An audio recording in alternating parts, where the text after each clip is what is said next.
কত বক্তা, ভাইরাল বক্তাগুলো বৈঠক শেষে আল্লাহুম্মা আমিন দোয়া শুরু করে দিছে, করছে না? দেখ আল্লাহুম্মা আমিন, কিছু বলেইনি, বলছে আল্লাহুম্মা আমিন। বুঝেননি মনে, তাই না? কিছু বলার তো পরে বলতে হবে আমিন, তাই না? আচ্ছা, আল্লাহুম্মা আমিন বলছেন, তো নামাজের মধ্যে কি বলেন? গায়রিল মাগদুবি আলাইহিম ওয়ালাদ-দাল্লিন বলেন, এখানে আল্লাহুম্মা আমিন বলেন। বুঝেন না মনে কথাটা? বুঝেছেন? গায়রিল মাগদুবি আলাইহিম ওয়ালাদ-দাল্লিন আমিন। তো ওখানে যোগ করেন না কেন? আল্লাহুম্মা আমিন কালকে থেকে শুরু করবেন। এত শ্রেষ্ঠ সুন্দর দোয়া, শ্রেষ্ঠ দোয়া পড়ার পরে বলছেন আমিন, আর এখন বলছে তো বলছে আল্লাহুম্মা আমিন। হ্যাঁ, তা আমিন বলা ছেড়ে দিয়ে এখন আল্লাহুম্মা আমিন বলা শুরু করেছেন কেন? আপনি বেদাতের মধ্যে যোগ দিয়েছেন, তাই কি বলতে হবে? আমিন। মনে থাকবে?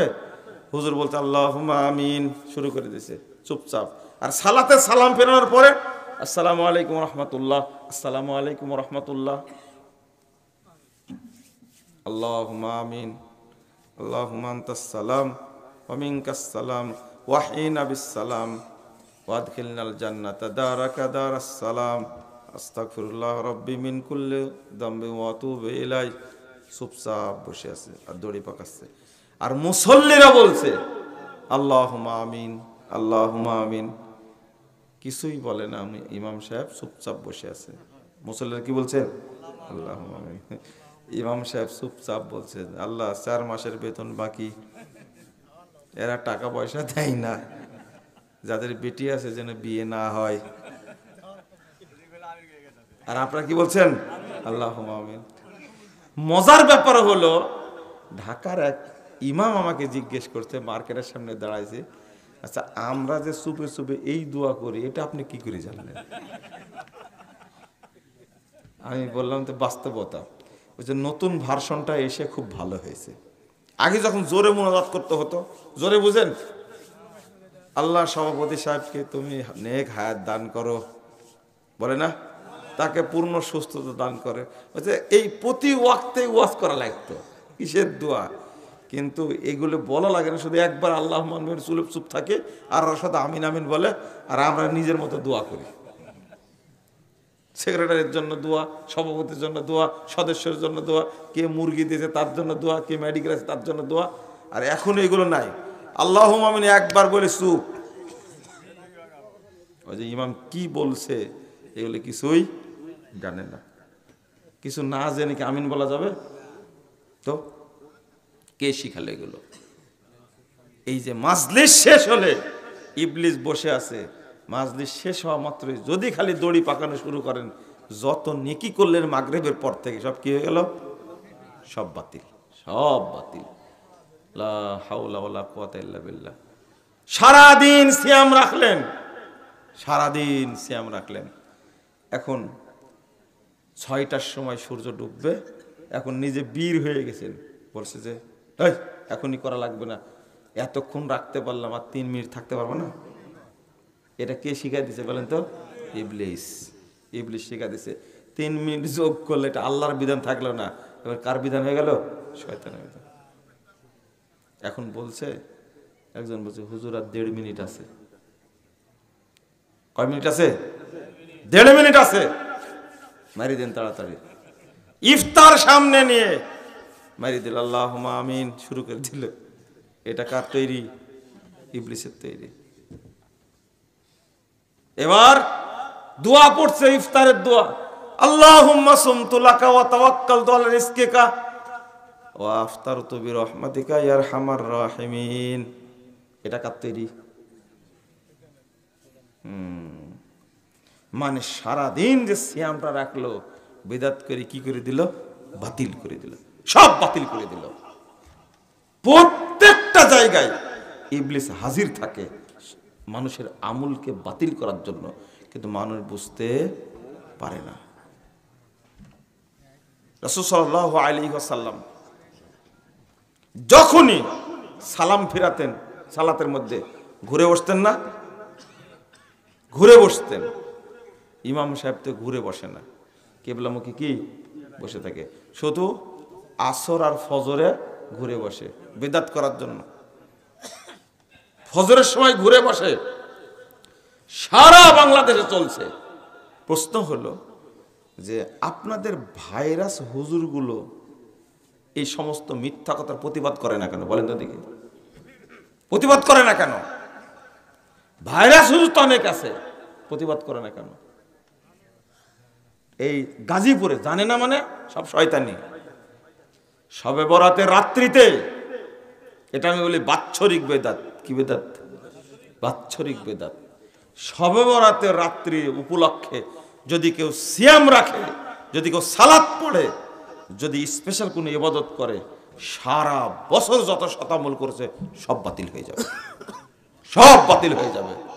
এই জন্য 2 ঈদের চেয়েও সবচেয়ে, এবং 27 রাত্রির কদরের রাত্রি নামে চালু করা এই বেদাতের চেয়েও এই শবে বরাতের রাত্রির বেদাতটা বেশি জঘন্য।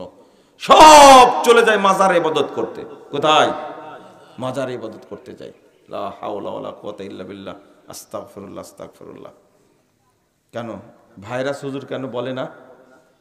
ভাইরাস মৌলবীটা কেন বলে না? মাজারে গিয়ে ইবাদত করলে ব্যক্তি কাফের হয়ে যায়, মাজারে গিয়ে সেজদা করলে মানুষ মুশরিক হয়ে যায়। স্পষ্ট ভাষায় বলতে হবে। ওর সাহসী নাই বলার। কেন বলবে না? ও বলতে হবে মাজারে গরু দেওয়া হারাম, শিরিক হবে, মানুষ মুশরিক হয়ে যাবে। মাজারে ছাগল দান করা হারাম, মানুষ মুশরিক হয়ে যাবে, কাফের হয়ে যাবে। স্পষ্ট ভাষায় বলতে হবে যারা মাজারে টাকা পয়সা দেয় তারা মুশরিক, তারা কাফের, এটা বলতে হবে। পারে না কেন বলতে? বলতে পারে কি? কেন পারে না? ভয় পাই, তাই না? না, মনে করে টাকা দেবে না আমাদেরকে। ও তো টাকা চোর, ওকে মানুষ জন্ম দেয়নি, টাকায় জন্ম দিয়েছে ওকে। কেন বলে না? গুলো কিসের দায়ী? এইগুলো এরাই হলো ইবলিসের দালাল। দায়ী না, দালাল এরা, ইবলিসের দালাল। গাজীপুরে একটা মহিলাকে হিল্লা পোতার নামে মসজিদে ধর্ষণ করলো। এই মুখ পোড়া বক্তাগুলো একজন তার প্রতিবাদ করেনি, করেছে? শুধু প্রতিবাদ করেছে আহলে হাদিসরা। বলেন আলহামদুলিল্লাহ। হিল্লা প্রথা হলো জাহেলি প্রথা, এটা ধর্ষণ প্রথা একটা। কোন হুজুর প্রতিবাদ করেনি। কেন করলো না প্রতিবাদ? উদ্দেশ্যটা কি? দেখলাম যে ইসলামী দলের অনেকগুলো ইসলামী দল, ব্যাঙ্গের ছাতার মতো হাজার হাজার দল, কোন দলের আমির, মহা আমির, ছোট আমির, বড় আমির, সিনিয়র আমির, মূল আমির কেউ প্রতিবাদ করলো না। নাউজুবিল্লাহ আস্তাগফিরুল্লাহ। কেন এর প্রতিবাদ করতে হবে না? ওর নামে মামলা হয়েছে? এই ধর্ষক ইমামের নামে কোনো মামলা হয়েছে? কোনো মামলা হয়নি। প্রতিবাদও করেনি, মামলাও হয়নি। ও হুজুর, কিছু হলে মুন্সিজি, তুমি কিছু হলেই লাইভে এসে পটর পটর করো, কিন্তু ধর্ষণের বিরুদ্ধে কথা বললে না কেন? ও এইগুলো বলাটাই আমার অপরাধ, তাই না? বলেই যাবো ইনশাআল্লাহ। আস্তাগফিরুল্লাহ আল-আযীম ওয়া তুবু ইলাইহি।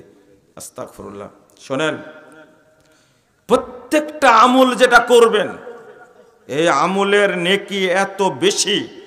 মুহাম্মদুর রাসূলুল্লাহ সাল্লাল্লাহু আলাইহি ওয়াসাল্লাম বলছেন, মান তুকব্বালাত লাহু হাসানা, যার একটা নেকি কবুল হয়ে যাবে, দাখালাল জান্নাহ, সে ব্যক্তি জান্নাতে প্রবেশ করবে।